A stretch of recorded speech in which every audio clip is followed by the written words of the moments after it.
ତାପରେ ରହିଲା ବାହାର ଖୋଲା ସ୍ଥାନ କଥା ତ ରହିଲା, କିନ୍ତୁ ଘରେ ଯଦି ଆପଣ ମାନେ ରହିବେ, ଘରେ ବି ଝରକା ପାଖରେ ରହିବେନି, କବାଟ ପାଖରେ ରହିବେନି, କରେଣ୍ଟ ପାଖରେ ରହିବେନି, ବୁଝିଲ? କାନ୍ଥ ତଳେ ଥିଲେ ବି ଆପଣଙ୍କ ପାଇଁ ଡେଞ୍ଜର ଅଛି। ତେଣୁ କରିକି ଆପଣ ମାନେ ଝରକା ଛାଡ଼ିକି କବାଟ ଛାଡ଼ିକି ମଝି ସ୍ଥାନରେ ରହିବେ, ହେଲା? ତ ଆପଣ ମାନେ ବାହାରକୁ ଯାଉଛନ୍ତି, ଏବେ ତ ଆମର କାଳ ବୈଶାଖ ତ ଶେଷ ହେବା ଗଲାଣି, ଏବେ ଜୁନ୍ ଷ୍ଟାର୍ଟ ହେଇଗଲାଣି ନା।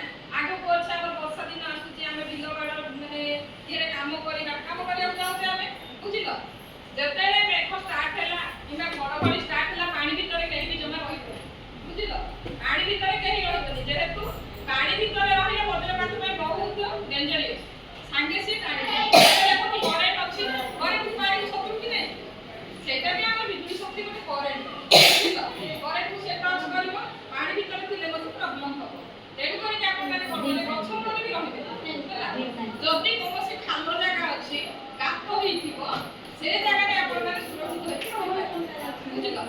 ଆଉ ଖୋଲା ପଡ଼ିଆ ସ୍ଥାନ ରହିବି ଗଛ ମୂଳରେ ଆପଣ ମାନେ ଯାଉଛନ୍ତି, କେତେ ଲୋକ କେତେ କ'ଣ ବିଜୁଳି ପଡ଼ୁଛି, ସେମିତି ଇଏରେ କରୁଛନ୍ତି।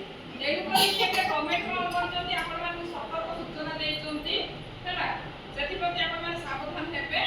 ତ ରହିଲା ଘଡ଼ଘଡ଼ି ଶବ୍ଦ ଶୁଣିଲେ ଖୋଲା ସ୍ଥାନରୁ ଯଥାଶୀଘ୍ର ପକ୍କା ଘରକୁ ପଳେଇ ଆସିବେ। ପକ୍କା ଘର ଯଦି ଆମର ଚାଳିଆ ଘର ଅଛି ନା, ଆମେ ଚାଳିଆ ଘରକୁ ପଳେଇ ଆସିବା, ହେଲା?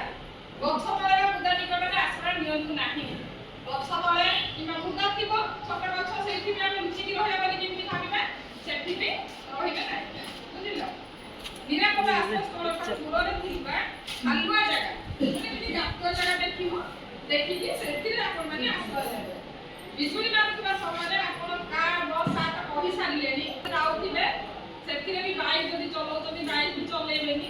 ଯଦି ଆମେ ବସ୍ରେ ଅଛୁ, ମୋଟା ବାହାରିବେ ନାହିଁ। ଗୁହା ଖମ୍ବ ବିଦ୍ୟୁତ୍ ତାର ଗୁହା ଥିବ, ଖମ୍ବ ଥିବ, ବିଦ୍ୟୁତ୍ ତାର ଥିବ, ସେଇ ସ୍ଥାନରେ ଆମେ ରହିବା ଉଚିତ, ହେଲା? ପୋଖରୀ ଜଳାଶୟ ନିକଟରେ ରୁହନ୍ତୁ ନାହିଁ। ଏବେ ଆମେ ଯାଉଛୁ